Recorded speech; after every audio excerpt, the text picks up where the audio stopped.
வணக்கம். நீதி பார்வை செய்திகள்.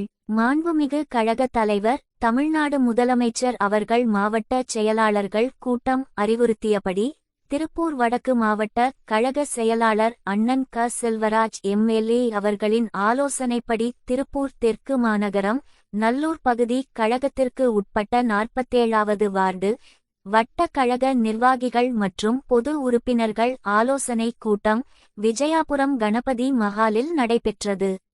இக்கூட்டத்தில் டி. நாகராஜன் தலைமையில் வட்ட கழகத்துக்கு உட்பட்ட மாவட்ட, மாநகர, பகுதி வட்ட கழக நிர்வாகிகள், பகுதி கழகத்துக்கு உட்பட்ட அனைத்து சார்பு அணிகளின் அமைப்பாளர்கள், துணை அமைப்பாளர்கள் மற்றும் கழக உடன்பிறப்புகள் அனைவரும் கலந்து கொண்டனர்.